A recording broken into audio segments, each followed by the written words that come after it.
Speaker.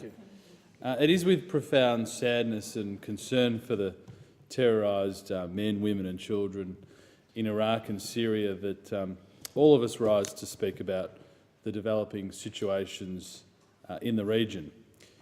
In supporting the Prime Minister's statement to the Parliament on Monday, I want to reiterate that everybody in the Australian Government is steadfast in our support for decency and our solidarity with the Iraqis and Syrians suffering at the hands of ISIL.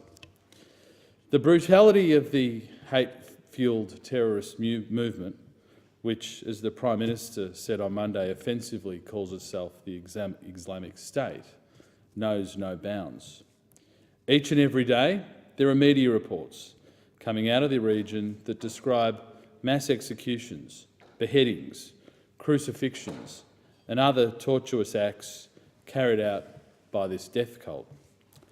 Even worse is the gruesome footage that ISIL distributes on the internet to revel in their killing of innocent people, people who've done nothing except fail to conform to their medieval and narrow view of the world.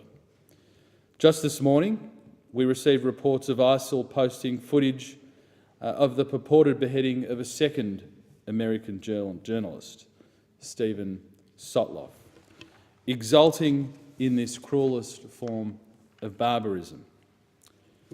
My heart goes out to his family and to the thousands of families in Iraq and Syria whose names we don't know, but who also mourn their loved ones following the mass killings meted out by ISIL.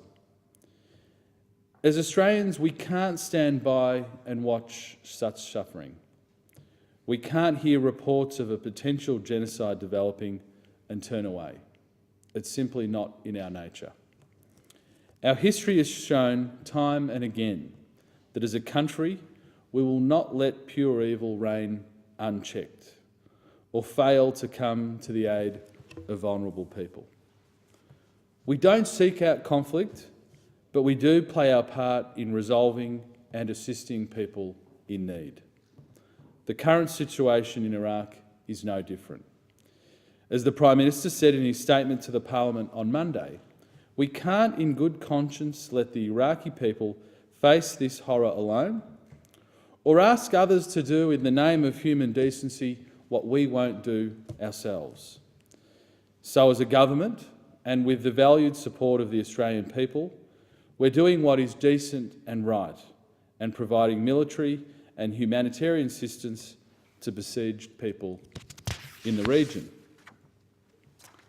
I wish to acknowledge the leadership of our Prime Minister, whose compelling statement to the House reinforced the pressing need for our action, and also the Foreign Minister, who's been a vocal advocate on the international stage for strong condemnation of ISIL and for humanitarian support. At the request of the United States and as part of a multinational effort, we've successfully transported stores of military equipment, including arms and munitions.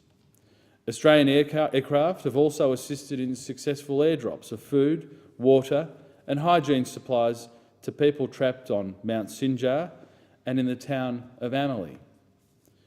We've done this with the support of the Iraqi government, and we stand ready to provide further assistance as required. We will do all that we reasonably can to alleviate the suffering of the Iraqi people and to put a halt to ISIL's barbarism. We'll also be relentless in our pursuit of the terrorists who have betrayed this country and lost their right to call themselves Australians by joining the ISIL forces. At least 60 Australian citizens are thought to be fighting with ISIL, some of them boasting on social media of their hideous, inhumane acts, with about another 100 or so providing support. And these people must know this: if they return to this country, they will be caught and punished with the full force of the law. So in conclusion, Mr Deputy Speaker, I want to commend the Prime Minister and the Foreign Minister for their moral courage in the face of pure evil, and I also want to commend the Australian people who have provided us with the support to be able to undertake these actions on their behalf. And I also want to reiterate my support for further humanitarian actions in Iraq and Syria if necessary.